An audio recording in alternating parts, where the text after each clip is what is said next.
una sa lahat. SUV nahulog sa creek sa Quezon City.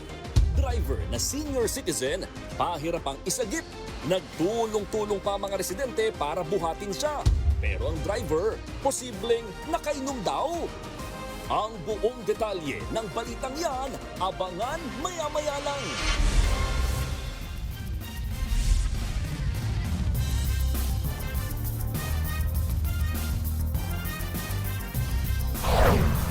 Vice President Sara Duterte dadalo kaya sa unang araw ng kanyang paglilitis bukas?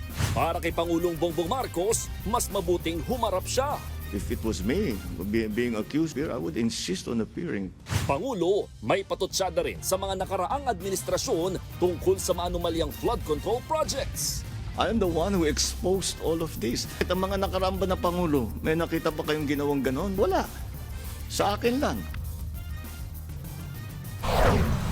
Super bagyo sa labas ng bansa, mas lumakas pa habang papalapit sa PAR. Pero wala pa man yan, malakas na buhos na ulan naranasan sa Metro Manila. Nauusong eyelash extension, muntik na raw ikabulag ng ilang gumamit nito.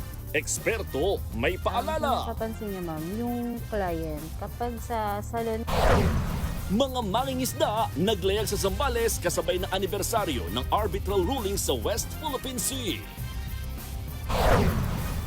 At Pinay tennis star Alex Yala pinataob ang defending champion sa 2026 Wimbledon Championships. Aabante na sa susunod na round.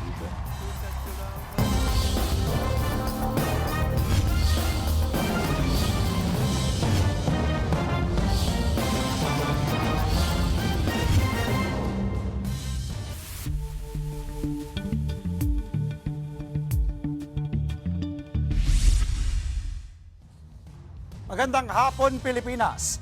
Mas madali kung haharap ng personal.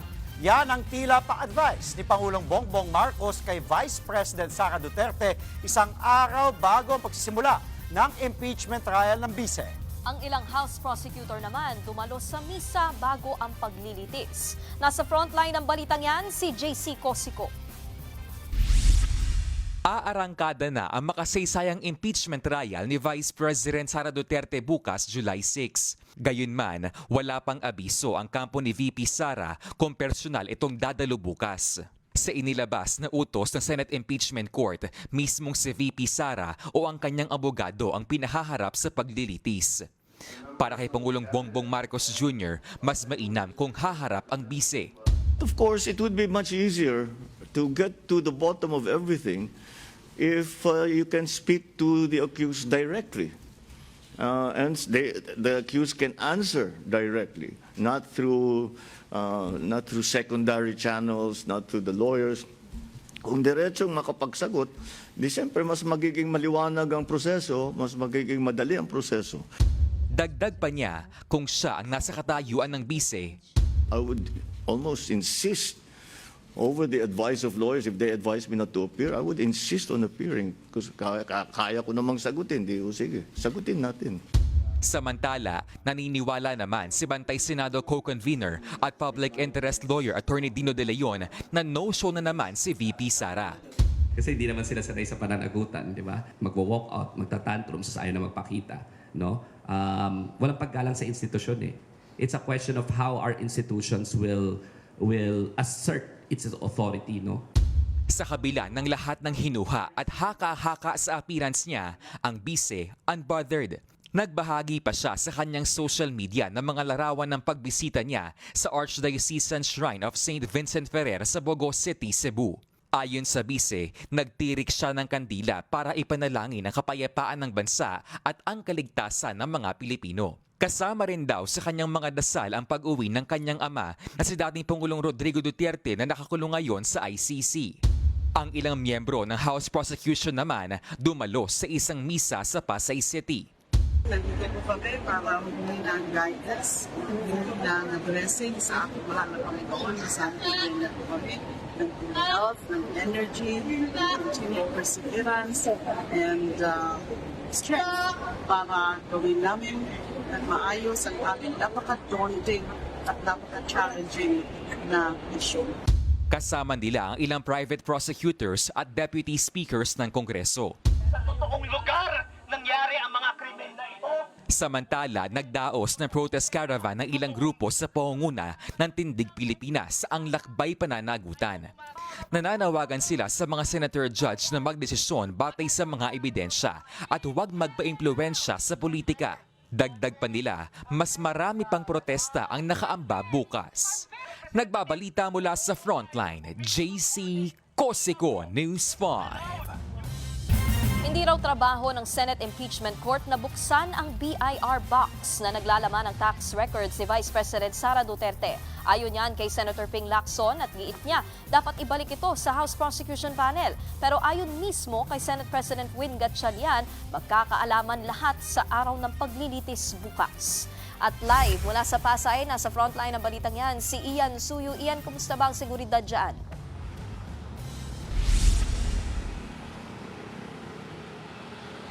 Nikki, nakatakda na ngang magtaas sa full alert status ang NCRPO dahil napipinto na nga yung pagsisimula ng impeachment trial ni VP Sara Duterte bukas. At dahil dyan, naghihigpit na rin ng seguridad dito sa perimeter ng Senate compound. At ang isa pang issue na inaabangang masagot bukas ay yung may kaugnayan sa tila Pandora's box na BIR box ni VP Sara at ng kanyang asawa na si Attorney Mans Carpio. Magkakaalaman na kung mabubuksan na nga ba ang mahiwagang BIR box na naglalaman ng tax records ni Vice President Sara Duterte at kanyang asawang si Attorney Mans Carpio. Isa kasi yan sa inaasahang tatalakayin sa unang araw ng impeachment trial ni VP Sara bukas. Pero ayon kay Senator Ping Lacson, ibabalik nila sa House Prosecution Team ang naturang box dahil anya labag sa batas kung pananatilihin itong nasa kustodiya ng Senado. Yan daw ang napag-usapan sa kanilang caucus noong Biyernes. Dagdag pa ni Lacson, hindi trabaho ng Senate Impeachment Court na buksan ito. Una nang pinagtalunan ng prosecution at defense kung dapat bang buksan ang naturang box. Kaya sa huli, ipinaubaya nila ito sa Impeachment Court kaya hindi ito formal na namarkahan sa pre-trial conference. Pero ayon kay Senator Lacson, tama si Senator Chis Escudero na walang otoridad ang Senate Impeachment Court na i-safekeep o pangalagaan ang isang ebidensya nang hindi dumaan sa prosecution o sa defense. Dagdag pa ng senador, alinsunod sa National Internal Revenue Code, kung bubuksan ang box ay kailangan ng written authority mula sa presidente, alinsunod sa rekomendasyon ng BIR at Department of Finance. O di kaya, mismong respondent na si VP Sara ang magbigay ng otoridad. Natanong naman si Senate President Win Gatchalian kaugnay niyan, pero matipid ang naging sagot niya. Ayaw niya raw ma-preempt ang mangyayaring resolusyon bukas. Bukod sa BIR box, bukas na rin magkakaalaman kung sino na nga ba ang magiging presiding officer sa paglilitis. Kung babalikan, mula nang maupo bilang Senate President si Senator Win Gatchalian, nagpahayag siya ng interes bilang presiding officer. Pero una nang pinagpilian ng majority bloc si Senator Chis Escudero at Senator Kiko Pangilinan dahil sa kanilang legal background. Base sa schedule, maglalatag ng ebidensya ang prosekusyon sa Articles of Impeachment ni VP Sara. Una riyan ang umano'y pagbabanta ni VP Sara sa buhay ng Pangulo, ni First Lady Liza Araneta Marcos at ni dating House Speaker Martin Romualdez. Inaasahan din na magkakaroon ng opening statement ang prosecution at defense panel. Una nang sinabi ng kampo ni VP Sara na umaasa sila na dapat maresolba muna ng impeachment court ang kanilang manifestations na nakapaloob sa sagot nila sa Articles of Impeachment. Habang ang prosecution naman, naghahanda sila ng testigo sakaling merong sapat na oras upang ipresenta ito. Samantala, nagsimula na ngayong araw ang pagpaparehistro online ng mga nais dumalo at personal na manood ng paglilitis ng bise. Ayon kay Senate Secretary Renato Bantug Jr., maglalaan ng 151 na upuan sa session hall, 45 para sa mga imbitado ng prosecution, 45 para sa defense at 61 naman para sa publiko. Sa ngayon, marami ng mga nakalatag na metal barriers na malot ng barbed wire sa paligid ng labas ng Senado para bukas.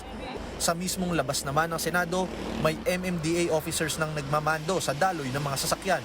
Pansamantalang isasara kasi ang ilang kalsada sa Pasay City para bigyang daan ng paglilitis. Isasara muna ang Jokno Boulevard mula Seaside Boulevard hanggang Atang de la Rama Street sa northbound at southbound lanes. Mula po yan alas 7 ng umaga hanggang alas 7 ng gabi ng nakatakdang trial days. Mula July 6 hanggang 26 ang araw ng paglilitis tuwing Lunes, Martes at Miyerkules. Pinapayuhan ng mga motorista na dumaan muna sa Macapagal Boulevard bilang alternatibong ruta.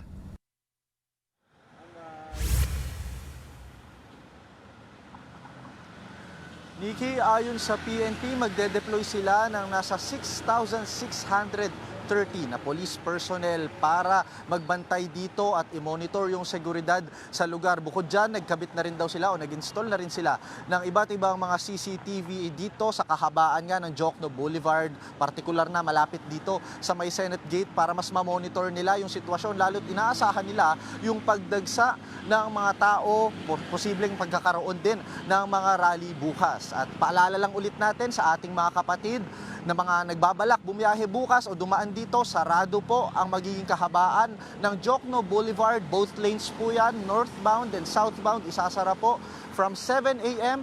to 7 p.m. Kaya kung sakali man po na nagbabalak kayo na bumiyahe, ang alternatibong ruta po natin ay dumaan na lamang po from Rojas Boulevard patungo sa may Macapagal. Yun po ang latest mula dito sa Pasay. Balik sa'yo, Nikki. Ian, as early as now ba, meron ng mga nagpoprotesta dyan na either taga-suporta o antay para sa impeachment trial bukas? Nikki, kanina may mangilan-ngilan tayong nakita na mga hindi natin matukoy kung supporters ba or pro ba or anti pero nagtitipon-tipon sila kanina dito sa may labas ng Senado. Mabibilang lang sa daliri pero inaasahan daw na bukas mas magiging full-blown, mas magiging mas marami yung magtutungo dito para magsagawa ng kani-kanilang mga kilos protesta. Ang hindi natin madedetermine kung sino-sino ba yung mga grupo na yan dahil yung mga nakaraang protesta dito sa labas ng Senado, comprised yan of various groups, merong mga pro-administration, meron din naman mga anti-administration na mga pangkat. Okay. Nikki? Maraming salamat, Ian Suyu. Aminado si Pangulong Bongbong Marcos na kulang pa ang pagsugpo ng kanyang administrasyon sa anomalya sa flood control. Sa pagharap niya sa media sa Vancouver, Canada, iginiit ng Pangulo na marami pang kailangang imbestigahan dahil marami raw ang hindi napapanagot noong administrasyon ni dating Pangulong Duterte. Banat niya, walang naipakulong nang unang mabunyag sa panahon ni Duterte ang ilang problema sa implementasyon ng flood control. Kaya siya raw ang tumatrabaho at nagpapaimbestiga ngayon sa korupsyong idinulot nito. Kung hindi nga raw niya pinatamaan ng mga kurakot ay hindi lulutang ang flood control scandal. Dahil dyan, may birada ang Pangulo sa mga aligasyong siya pa umano ang mastermind sa naturang korupsyon. And at the time, President Duterte acknowledged that there were great problems in terms of the flood control projects, pero wala namang nangyari. Kung hindi ko sinabi yung sinabi ko sa SONA, wala tayong pinag-uusapan na ganito. I am the one who exposed all of this. At ang mga nakaramba na Pangulo, may nakita ba kayong ginawang ganon? Meron ba silang kinulong? Wala. Sa akin lang. Tapos sasabihin, ako daw ang may kagagawan. Kung talagang racket ko yun, ba't ko sisirain yung racket ko? Di ba? That makes absolutely no sense.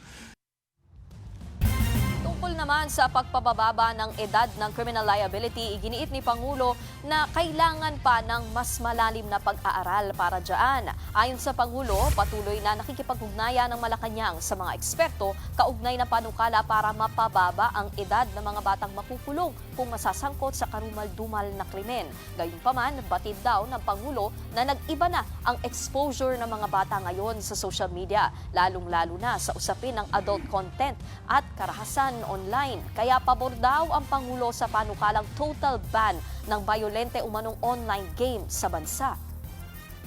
But of course, when it is clear that a certain game or a class of games are responsible for the desensitization of our children to violence, then yes, I think we should ban them, and we will ban them. Yung mga ating mga child psychologists, yung mga surveys na ginagawa about the mental health of children. Kailangan pag-aralan na mabuti yan.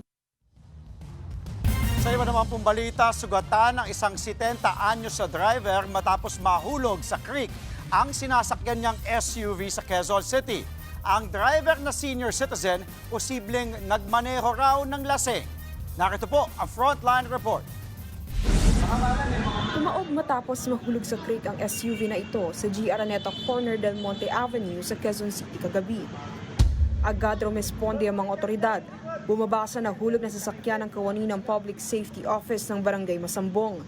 Sinilip kung may taong natrap sa loob ng SUV. Maya-maya pa, sumenyas ang rescuer na may naipit ng driver sa loob ng sasakyan. Dali-dali nilang inangat ang lalaking driver sa tulong na rin ng ilang residente sa lugar. May malay naman siya ng masagip, pero nahirapang makalabas, lalo't isa pala siyang senior citizen. Base sa nakuhang driver's license, isa siyang 60 anyos sa residente ng Quezon City. Nagtamo siya ng galos sa katawan at agad dinala sa ospital. Ayon sa barangay, nag-ugat ang disgrasya nang may biglang sumulpot na motor sa unahan ng SUV. Sa tingin ko po, parang nakainom po siya kasi nangangamoy po ano niya. Kaya ang MMDA nagpaalala sa mga motorista, maging responsable sa pagmamaneho lalo't maliban sa pinagbabawal ng batas na pagdadrive ng nakainom. Posible rin itong mailagay sa panganib ang buhay ng iba. Wala pang pahayag dito ang Land Transportation Office. Nagbabalita mula sa Frontline, Sailin de la Cruz, News 5.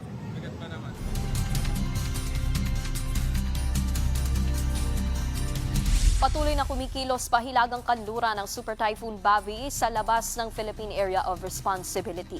Huli itong namataan sa layong 2,575 kilometers silangan ng southeastern Luzon. Taglay nito ang hanging may lakas na aabot sa 205 kilometers per hour at pagbugsong papalo sa 250 kilometers per hour. Ayon sa Pag-asa, inaasahan itong papasok sa bansa sa Miyerkules at tatawaging Bagyong Inday. Patuloy namang magdadala ng maulap na kalangitan na may kasamang pag-ulan at thunderstorms ang Cagayan Valley, Bicol Region, Aurora at Quezon dahil sa easterlies. Ganyan din ang mararanasan sa Metro Manila at natitirang bahagi ng bansa, bunsod naman ng localized thunderstorms. Samantala, nagdulot ng mabagal na daloy ng trapiko ang natumbang puno sa West Capitol Drive sa Pasig City kasabay ng biglang malakas na buhos ng ulan.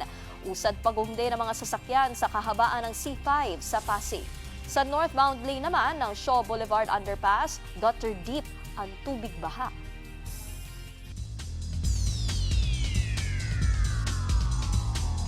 Mga kapatid, buhay na buhay pa makasaysayang kampanya ni Pinay tennis trailblazer Alex Ayala sa 2026 Wimbledon Championships. Yan po ay matapos siyang patalsikin ang reigning champion ng Grand Slam Tournament na si Iga Swiatek.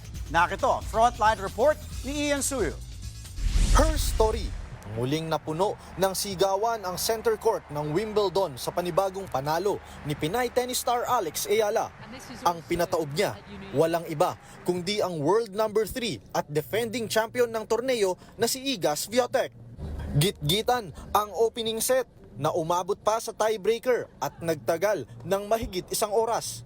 Pero nanaig ang tapang ng Pinay at nakuha ang unang set. Tanga ng momentum, mas naging agresibo si Alex sa second set. Sapat para makapondo ng 3-0 lead. Pagdating sa Game 4 ng laban, naging iconic ang vertical forehand all-out dive ni Ayala para maibalik ang bola sa kabilang court. Bagamat nakakuha ng ilang puntos at breaks ang polish mula sa unforced errors ng Pinay, nagawa pa ring isara ni Alex ang laban sa huli. Final score, 7-6, 6-2. She was serving slower and slower and it became tougher and tougher for me to return these serves and that was for me hard to accept. Redemption ito para kay Alex na tinalo ni Iga sa clay surface ng 2025 Madrid Open. Alay ni Ayala ang panalo para sa kanyang batang bersyon na maagang nagpursige para marating ang Grand Slam. Maybe for someone like Iga who has won so many slams, or maybe someone like Serena or Venus, this achievement may seem small, but for someone who grew up in the Philippines and I went to train with my brother and my grandfather every day after school with my ruffled socks and my light-up shoes and chubby cheeks. So to her, this is everything. Muli ring pinasalamatan ni Alex ang Pinoy fans. It's incredible to have my countrymen cheering me on and knowing that, you know, we're all in this together. So this goes out to them. Dahil sa panalong yan ay umakyat na sa personal best number 28 sa world rankings si Ayala. Binati rin siya ng tennis legends na sina Billie Jean King at Maria Sharapova, kung saan tinawag ni King na inspirasyon sa mga Pilipino si Ayala, at inilarawan naman ni Sharapova ang Pinay na star. Nagpaabot din ng pagbati si Pangulong Bongbong Marcos. Kumpiyansa siyang nagsisimula pa lang daw si Ayala at asahan raw ang mas marami pang tagumpay ng Pinay tennis sensation. She's becoming a true inspiration, especially for younger people, mga younger Filipinos. At biluin mo, meron na tayong player, babae pa, na nanalo ng third round sa Wimbledon. If you remember, when she first started winning, sabi ko, nag-umpisa pa lang, she's just getting started. Well, you can see, turns out I was right. She's just getting started. Marami pang ibubuga yung bata natin. Sunod na makakalaban ni Alex ang Italian netter na si Jasmine Paolini sa round of 16 ng torneo. Nagbabalita mula sa frontline, Ian Suyo, News 5. Susunod, ilang gumagamit ng nauusong eyelash extensions. Muntik na bulag? Sakong palutang-lutang sa ilog, bangkayang laman. Ang biktima naagdas na. At going back sa big screen, si Rufa May Quinto. Lahat ng yan sa pagbabalik na Frontline Pilipinas Weekend.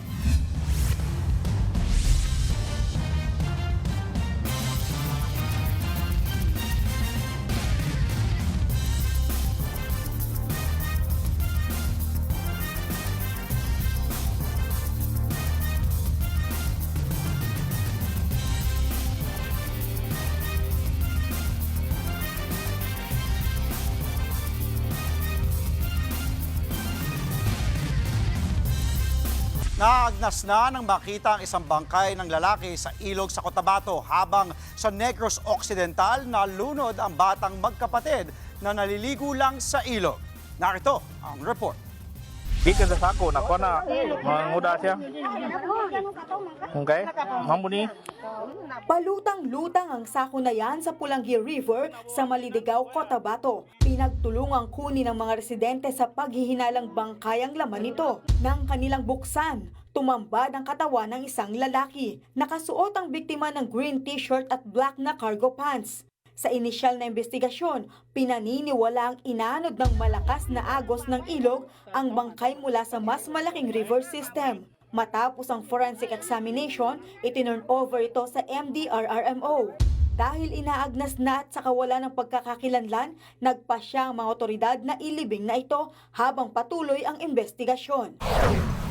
Sa Negros Occidental naman, magkapatid na bata ang nasawi sa pagkalunod sa isang ilog. 5 at 3 taong gulang ang edad ng mga biktima, habang kritikal ang isa pa nilang kasama na 3 taong gulang. Base sa investigasyon, nagpaalam ang dalawa na lalabas lang pero sa ilog na pala sila nagtungo at naligo kasama ang isa pang bata. According sir sa father, nagsaing lang siya sir. Sabi ng anak niya na lalabas ng bahay, saing lang siya. Tapos mga ilang minutes lang, may pumunta sa kanya at nagsabi na nalunod sa ilog. Yun, pinuntahan niya. Yung anak niya pala yung nalunod sa ilog, yung dalawang anak. Paalala ng mga otoridad, bantayang mabuti ang mga anak para malayo sa anumang disgrasya. Nagbabalita mula sa Frontline, Maylin Valencia, News 5. Nasawi ang pahinante sa palengke sa Ligao City, Albay matapos makuryente sa live wire. Sa investigasyon, nagbababa ang lalaki ng mga paninda mula sa taas ng truck nang biglang madikit sa kable ng kuryente. Humingi ng tulong ang mga kasama niya pero natagalan ang rescuers. Naisugod pa siya sa ospital pero idineklara ring dead on arrival. Sumuko naman ang truck driver sa pulisya, nakalaunay pinakawalan din. Samantala, naglayag ang Atin Ito Coalition at mga mangingisda sa Subic, Zambales para sa isang dekadang pag-alala sa 2016 arbitral ruling sa West Philippine Sea. Nasa 80 bangka ang lumahok po dyan. Pinuo nila ang mga kulay ng watawat ng Pilipinas, pati ang mga salitang WPS Atin Ito. Bukod sa selebrasyon, nanawagan sila sa gobyerno para ideklara ang July 12 bilang National West Philippine Sea Victory Day. Sa interview ni Pangulong Bongbong Marcos sa Canada, nanindigan siya sa karapatan ng Pilipinas sa West Philippine Sea sa kabila ng tensyon laban sa China. Binigyan din niya ang kahalagahan ng 2016 Arbitral Award. Kaya git niya nababahala siya sa posibleng pagbabago sa pinag-aagawang teritoryo oras na magbago ang administrasyon. If you're asking me if I'm worried that the policy of the Philippines will change after I leave office, of course I am. Because it's almost, not quite, but it's almost an existential issue for us. Because maybe not existential for ordinary Filipinos, but for the state of the Philippines, of the Philippine Republic. So we really have to be consistent in that. Nakakuha naman ng higit 123 billion pesos na investment commitment o pamumuhunan si Pangulong Bongbong Marcos sa kanyang 4 na araw na pagbisita sa Canada. Mula po yan sa mga nakausap niyang business leaders mula sa sektor ng pagmimina, enerhiya, services at information technology and business process management. Ngayong hapon, nakabalik ng bansa ang Pangulo mula Vancouver, Canada. Pero bago nga siya umuwi, bumisita muna siya sa isang tindahan kung saan may mga panindang pagkain at produktong Pinoy.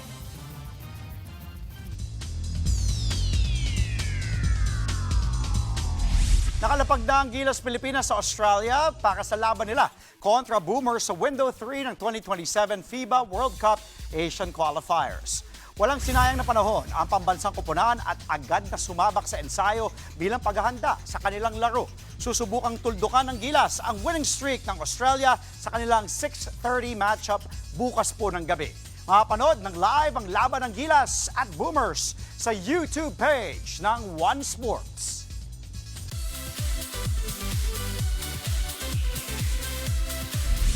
Rufa May Quinto is back at kasama nga sa kanyang pagbabalik pelikula ang kanyang Buba. At bagong award show na mga artista mismo ang boboto, pinaghahandaan na. Nasa frontline ng balitang yan, si Von Belinario. Kinumpirma ng aktres na si Iza Calzado na may binubuo silang Actor Awards. Para itong The Actor Awards na dating SAG Awards sa Hollywood. Ang mga artistang miyembro ng grupong aktor ang boboto sa mananalo pero tikom pa ang bibig ni Iza sa ibang detalye nito. We are planning, we are hoping, brilliant community of empowered actors. Sa ngayon, bahagi si Iza ng Cinemalaya entry na Hand of God kung saan kasama niya ang Star Works artist na si Tyke Sanchez. I really love the script. I'm so grateful I got to play the role. Katulad ni Iza, naghahanda na rin sa kanyang pagbabalik movie si Rufa May Quinto. Sa direksyon ni Joyce Bernal, ito ang follow-up sa movie nila noon na Buba after more than 2 decades. Ang ilang eksena, kukunan pa sa Europa.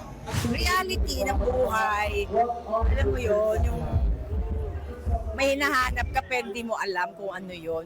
Gusto namin maghain ng magandang bago, kaya hindi po siya sequel. Nagpapasalamat naman si Rufa May sa mga sumusuporta sa TikToks. Namimiss na nga niya ang mga kasamahan sa show na sina Corina Sanchez, Pat Daza, Alex Calleja at G3 San Diego. Wish ni Rufa, more season para sa Hit Kapatid Talk Show. Actually, hindi siya pakbitin. Kasi syempre, parang kasi 1 season lang ako eh. At least, nagkaroon akong bagong kaibigan, di ba? Yung grupo na yon. Nagbabalita mula sa Frontline. Von Belinario, News 5. Susunod, ilang eksperto may babala sa epekto ng nauusong eyelash extensions. Dating pulis na wanted sa kasong murder sa Iloilo, sumuko. At superhero actors na sina Andrew Garfield at Tom Hiddleston napapilip din sa galing ni Alex Ayala. Huwag po kayong bibitiw mga kapatid. Magbabalik ang Frontline Pilipinas Weekend.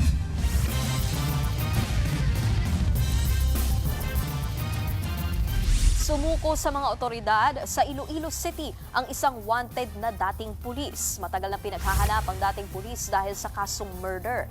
Dati na siyang nakatakas ng sinubukan niyang haina ng warrant of arrest. Sa kanyang pagsuko, isinauli rin niya ang kanyang baril. Nasa kustodiya na siya ngayon ng pulis para sa kaukulang dokumentasyon.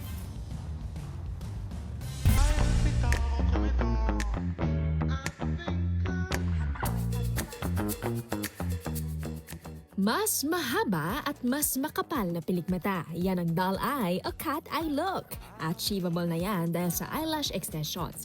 Kaya hindi nakapagtatakang isa ito sa mga kinahuhumalingang beauty trends ngayon. Ika nga, eyelash is life. Ang magkaibigang Joel at Lars naabutan kong nagkakabit ng eyelash extension. Nakasanayan na raw nila ito. Nakakadagdag ng ganda ng mukha, nakakabuhay ng mukha. Yung eyelash extension naman, nakakadagdag siya ng buhay din ng mata. Parang feeling ko, buhay yung mata ko, bilog yung mata ko. Parang hindi buo yung araw ko pagka hindi ako naka-eyelash extension. Pero sa likod ng beauty trend na yan, may ilang halos mabulag na sa paggamit nito. Sobrang hapdigas, as in, kinusot-kusot ko siya.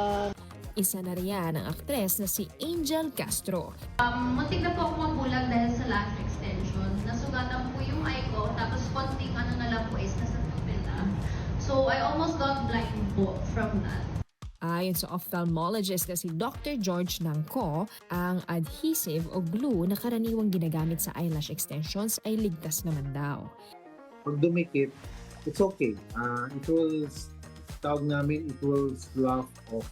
No, tatanggal din siya through time because the outer layer of the eye may tear film siya, matatanggal siya. Pag nagkamali, when I see patients who mistakenly na dumikit sa cornea or yung pinakaitim ng mata, accidentally, masakit. Yun lang. And then, may blurring of vision but not permanent because that will come off. Ang posibleng problema lang ay kung hindi malinis ang tubig na ipanghuhugas sa mata. Iwasan din kuskusin ang mata at agad magpatingin sa doktor para hindi na umabot sa mas malubhang komplikasyon gaya ng corneal ulcer. Ulcer po is the condition po wherein, let's say there's a abrasion, may sugat po yung mata.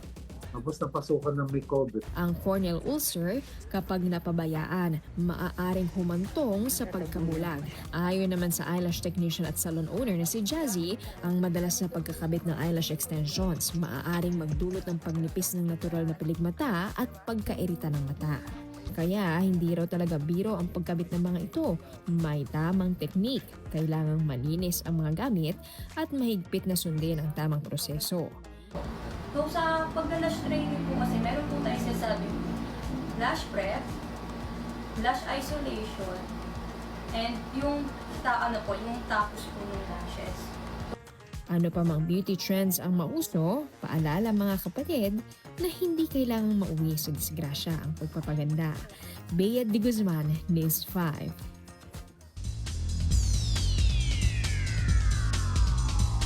Alam niyo po mga kapatid, hindi lang buong mundo ang napahanga ni Alex Ayala sa laban nila ni Iga Swiatek sa Round 3 ng 2026 Wimbledon Championships dahil maging ang superhero actors na sina Loki at Spider-Man abay napabilib din ng Pinay.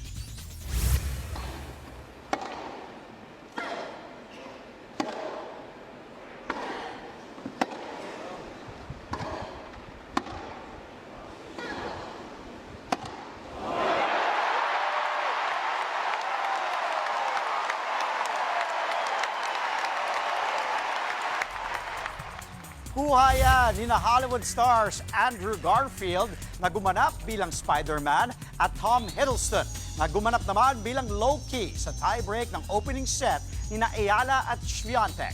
Dahil sa intense na palitan ng dalawang tennis stars, napatayo, napahiyaw at nagpalakpakan ng mga aktor lalo nang tuluyang maisara ng Pinay ang set.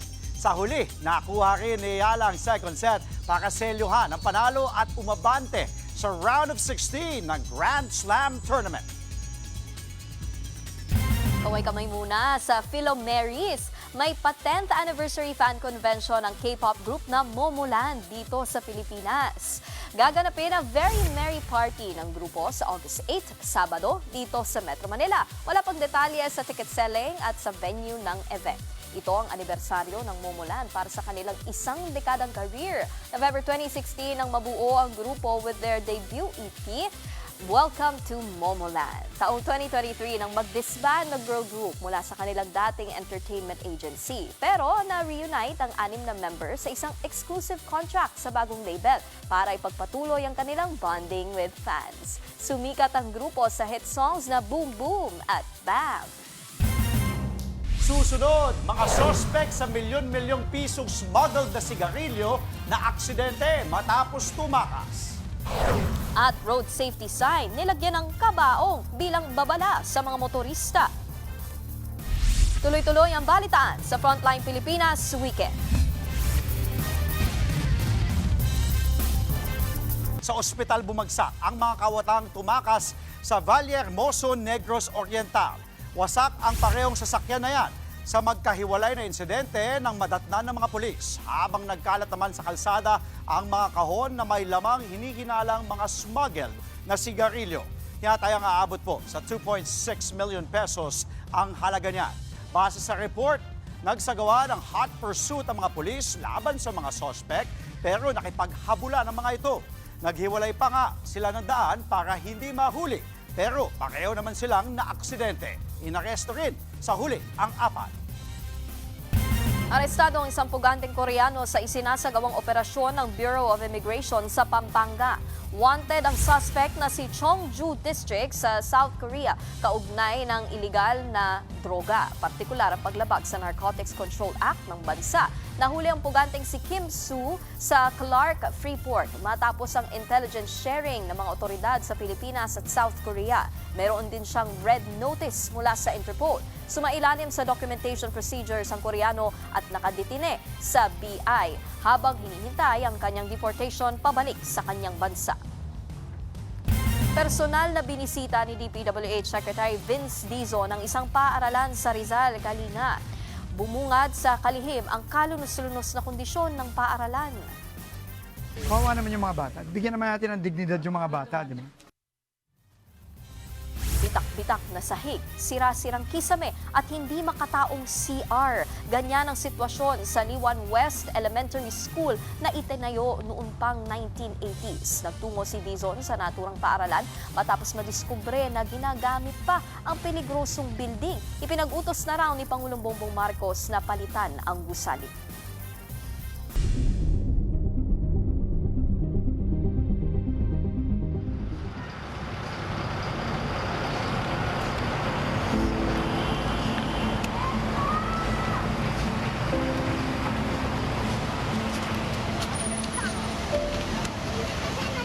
Pinagtagpi-tagping trapal na nagsisilbing silong.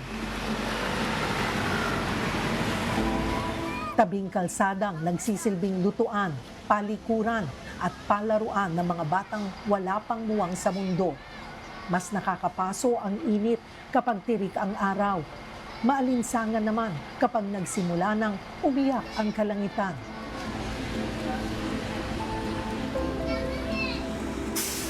Umaalingasaw na amoy ng karamutan ng pagkakataon. Yan ang estado ngayon ng mga bakwit dito sa Nia Road, Quezon City. Nandito tayo ngayon sa kahabaan ng Nia Road. Karamihan sa mga nasunugan nananatili pa rin sa mga evacuation center. Pero may mga pamilya rin na dito na sa tabing kalsada nananatili. Kanya-kanya na silang diskarte. Makikita natin yung mga trapal na ginawa na nilang bubungan. May mga solar sila para siguro mapagkunan nila ng source of electricity nila lalo na paggabi or pag-charge sa kanilang mga cellphone.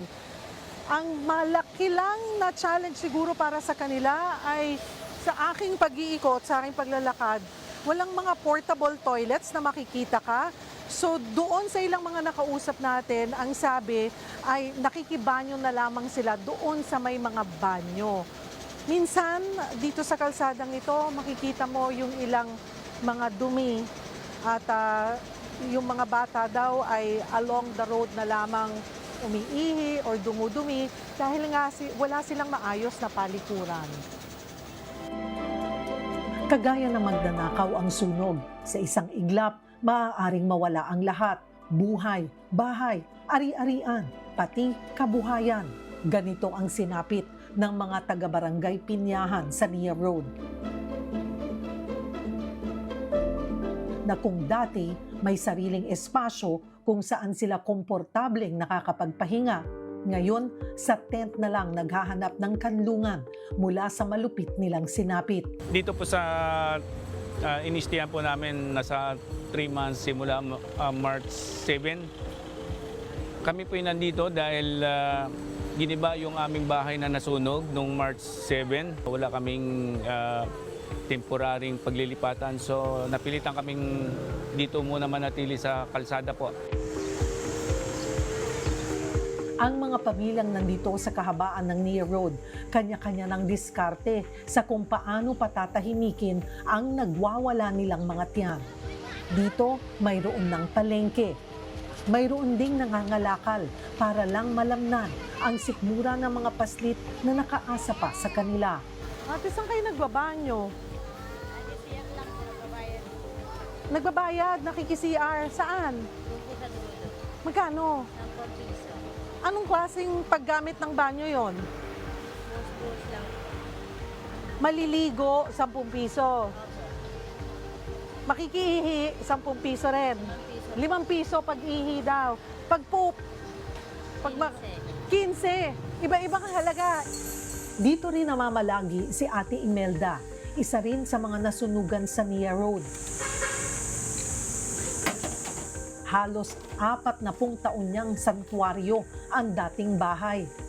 Pero sa isang kisap mata, ang napundar na tahanan at negosyo inabo ng 2 magkasunod na sunog nitong Marso at Abril. Yung pong lahat ng naipasok namin gamit ng unang sunog, naubos po lahat. Wala kaming nailigtas. Kung di, katawan lang namin. Oh. May kantin din po kami dyan sa loob. Nadali. Wala na, ubos sunog po na lahat. sunog. Pati po paninda namin, ubos lahat. Wala pong natira. Gamit po namin lahat, wala po. Bali, ang napakinabangan lang po namin yung mga bariya. May rental subsidy daw na bigay ang gobyerno para makapagsimula ang mga biktima ng sunog. Pero imbes na ipangrenta, pinampuhunan ito ni Ate Imelda. Katwiran niya, may bubong ka nga, pero kumakalam naman ang sikmura mo. Eh, hindi ba bawal yun? Eh, subsidy yun dapat sa rental nyo, pero ginamit nyo sa pagnegosyo. Opo, kasi kumbaga sa ano po, nung una naman po, may binigay po talagang financial, 10,000. Di kumbaga sa ano po, yung binigay po sa amin unang financial, yung po muna yung pinang down payment deposit po namin sa bahay. Tapos ito pong ano, siyempre kailangan po babudgetin yun na para sa mga susunod na pangupa kasi 18 months po kami bago bumalik po kami dyan. Hindi rin sapat ang subsidiya para makaraos sila sa pang-araw-araw nilang gastusin. Back to zero kami. Okay. Nangangapa na lang din po kami. Tapos siyempre po yung sa nagtitinda po kami ngayon, yung pagkain po namin, dyan din namin kukunin. So hanggang kailan kayo pinayagan sa pwestong to? Hindi po namin alam kung hanggang kailan po kami pwede. So ito, dito ka na nagluluto. Ayan, ito ang lutuan ni Nanay Imelda para sa kanyang mini karinderya doon. Opo. Nandito na lahat. So dito kayo natutulog kasi baka mamaya pagbalik nyo, wala na yung mga gamit. Opo, dito po muna. So dito na kayo natutulog. Pero doon sa evacuation center, nandun ang mga anak mo at apo. Nandoon po sila. Isa si Ate Imelda sa mga mapalad na nakatanggap ng ayuda. Ang ibang nasunugan, tila na etsapuera na. Totoo lang, hanggang ngayon nagtatyaga pa lang kami dito dahil una-una wala pa kami nakuha rental subsidy. Wala pa kami renta namin. Wala. Kaya tatyaga lang kami sa ganitong lugar. Habang umaasa sila na may tutugon sa kanilang panawagan, isang tanong ang patuloy na sumasabay sa kanilang pagbangon. Hanggang kailan sila maghihintay bago muling magkaroon ng tunay na tahanan? Cheryl Cosim, mukha ng maliliit, isyong malalaki, dokumentado. Agaw eksena ang isang road safety sign sa isang highway sa Benguet. Ang paalala kasi sa mga motorista may kasamang kabaong. Ganito ang eksena ng ataul/babala sa gilid ng kalsada sa Benguet Nueva Vizcaya Road. Sabi sa karatula, Mr. Driver, ingatan ang nag-iisang buhay, magmaneho ng mahusay. Biro tuloy ng netizens, mainam daw itong babala sa mga antuking driver dahil magigising sila sa nerbiyos. May mga suhestyon pang ang gayahin daw ito dito sa Maynila, pero paglilinaw ng lokal na pamahalaan, hindi raw pananakot ang layo ng karatula. Paraan lang daw nito para ipailala sa mga driver na ang isang maling desisyon sa kalsada ay pwedeng mauwi sa disgrasya. Susunod, K-pop superstars EXO muling nagpakilig sa Pinoy fans sa kanilang concert. At ilang Pinoy, may padasal nga ba bago manalo si Alex Ayala sa Wimbledon? Tuloy-tuloy po ang balitaan dito sa Frontline Pilipinas Weekend.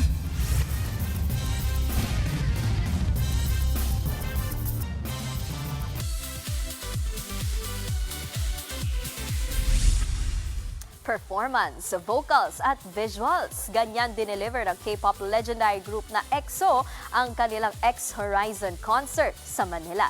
Pasabog ang setlist ng grupo dahil kabilang dyan ang kanilang hit songs gaya na lang ng debut nilang Mama, Monster, Wolf, Overdose at maging ang iconic na B-sides gaya na lang ng Walk On Memories at Don't Go. Present sa concert ang 5 members na sina Suho, Chanyeol, Kai, Sehun at D.O. Pero bago mag-all out sa performance, sa soundcheck pa lang, abay, nakabarong si Sehun at Kai na para bang kakandidato o aakyat ng ligaw. Ngayong araw ang second day ng concert. 2019 ang huling pumunta ang grupo sa Pilipinas. Kapatid, sigurado pong masusubukan ang dila nyo dahil sa kakaibang anghang ng hot sauce na ibinebenta ni Boy Sile. At ang nauusong flea market, meron na rin sa Pasig. Yan at iba pang tampok sa top 5 mga kwentong Mark Logan ang dapat nyong abangan mamaya. Ibang bagsik na sa'yo'y hahagod. Anghang natatagos hanggang gulugod. Hamon niya sa mga mahilig sa maanghang, tikman ang produkto na susunog sa pagkatao mo. Kaya sa pagtikim nitong super anghang, iwasan ang kumamot, lalo na sa kuyukot. Kamay sa dibdib kung seryoso ka sa paglikha ng obra. Umpisahan na natin ang Clay Hooray! Nagsimula sa patikim-tikim. Sa pagsubok na gumawa ng hulma. Hanggang sa ngayon, eto. At nagtuturo na sila. Madilim ang iyong paligid, araw-gabing walang hanggan, anyo at kulay ng mundo sa iyo'y pinagkaitan. Huwag mabahala, kaibigan, isinilang ka mang ganyan, isang bulag sa kamunduhan, ligtas ka sa kasalanan.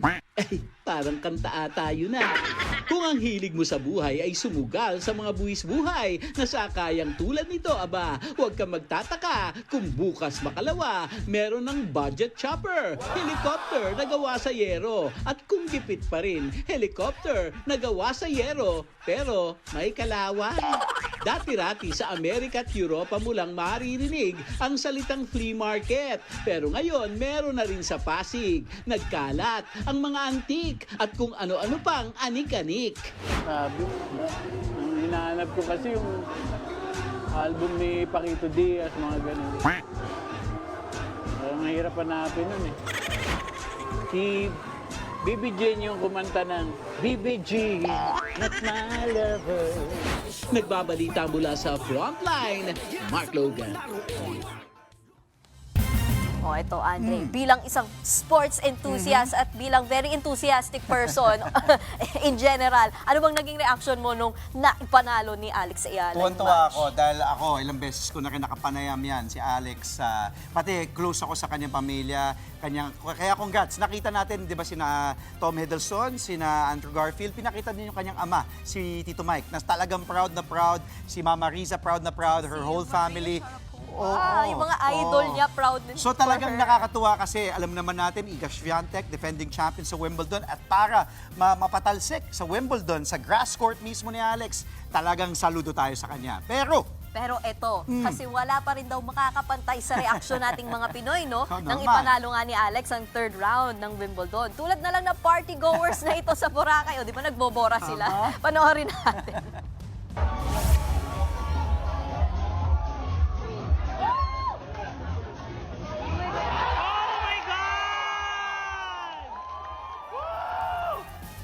Makita nyo naman na pahinto sa shot. Puno ang mga nagpa-party. Para lang mag-cheer kay Alex habang ang local tennis players na ito nag-pause din muna sa kanilang match para suportahan ang Pinay Tennis Ace. Pati nga sa restaurant na ito sa Pasig, nagpuyat ang ilang Pinoy para lang mag-alay ng sigawan sa bawat palo ni Alex Ayala. Pero speaking nga of alay, may ilan daw na inalaya ng orasyon ang kalaban ni Alex sa si Gaspianteg. Very Filipino. Banishing negative energy raw yan bago pa manalo si Alex. So, ito pa, meron pang naglagay ng papel sa freezer na nakasulat ang pangalan ng kalaban ni Alex. Yan ay para raw manigas ang kalaban at tuluyang maipanalo ni Alex ang match. Pero syempre, biro lang daw ang mga pakulong yan. Dahil lang talagang nagpanalo kay Alex ay syempre ang kanyang tatag at galing na nasa dugo nga nating mga Pinoy. Ayun. Tuloy-tuloy lang, no? Talagang, Tuloy-tuloy lang. sabi nga ni Pangulong Marcos, inspirasyon itong si Alex Ayala. Pataas lang ng pataas ng Step by step lang, sabi nga ni Alex eh. Congratulations sa'yo, Alex, at tuloy-tuloy lang. Sana makakuha mo ang kampyonato sa Wimbledon. At yan ang mga impormasyong dapat ninyong malaman, mga balita para sa may alam at may pakialam. Kami po ang inyong mga kapatid sa Balitaan at Public Service. Walang iwanan sa Frontline Pilipinas Weekend.